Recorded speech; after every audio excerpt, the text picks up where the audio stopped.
Friends, welcome to Bengal food diaries channel. আজ আমি আপনাদের সাথে শেয়ার করব গন্ধরাজ চিকেন মোমো। পিওর গন্ধরাজ লেবুর রস, জেস্ট ও পাতার অপূর্ব ফ্লেভারযুক্ত এই মোমো দোকানের থেকে এক কাঠি ওপরে থাকবে। ভিডিও শেষ পর্যন্ত দেখার অনুরোধ রইল। ভালো লাগলে একটা লাইক করবেন, চ্যানেলে নতুন বন্ধু হলে চ্যানেলটিকে সাবস্ক্রাইব করে আমাকে সাপোর্ট করবেন। মোমোর শিটটা বানানোর জন্য বাটিতে নিয়ে নেব ময়দা, সাথে নুন ও ভেজিটেবল অয়েল। ময়ম করে তারপর অল্প অল্প জল দিয়ে রেগুলার আটার থেকে শক্ত একটা ডো বানিয়ে নেব। 15 মিনিট মতন ঢাকা দিয়ে রাখবো। তারপর ছোট ছোট লেচি কেটে নেব। মোমোর স্টাফিংয়ের জন্য 250 গ্রাম চিকেন বোন বাদ দিয়ে এরকম কিমা করে নিয়েছি।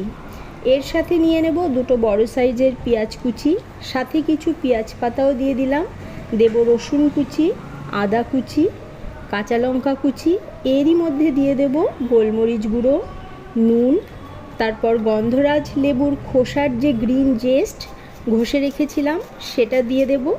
সাথে লেবুর রসও নিয়ে নিলাম। এবার সয়া সস দিয়ে ভালোভাবে মেখে 25 মিনিট সাইড করে দেব।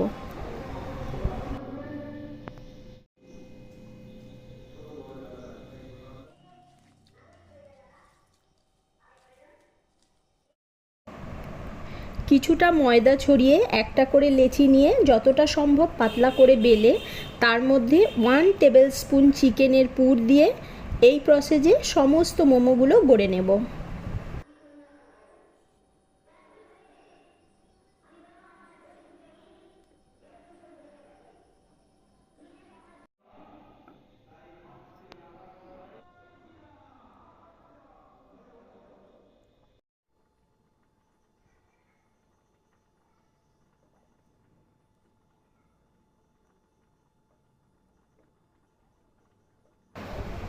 মোমো মেকারে অয়েল ব্রাশ করে এক এক করে মোমোগুলো সাজিয়ে দেব।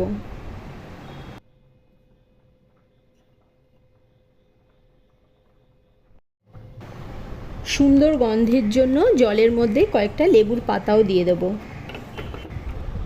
মোমো স্টিম হতে থাকুক, এদিকে আমি চাটনিটা বানিয়ে নেব। তার জন্য সেদ্ধ হতে বসিয়ে দেব 4টে টমেটো ও সাথে কয়েকটা শুকনো লঙ্কা। সেদ্ধ টমেটো ও লঙ্কা ঠান্ডা হলে কয়েক কোয়া রসুন ও বিট নুন দিয়ে ব্লেন্ড করে তারপর গন্ধরাজ লেবুর রস মিক্স করে দিলেই চাটনি তৈরি। 15 থেকে 20 মিনিট ভাপিয়ে নিলেই তৈরি হয়ে যাবে সুস্বাদু গন্ধরাজ চিকেন মোমো। একবার বাড়িতে এইভাবে ট্রাই করুন, দেখবেন দোকানের মোমো আর কিনতেই চাইবেন না।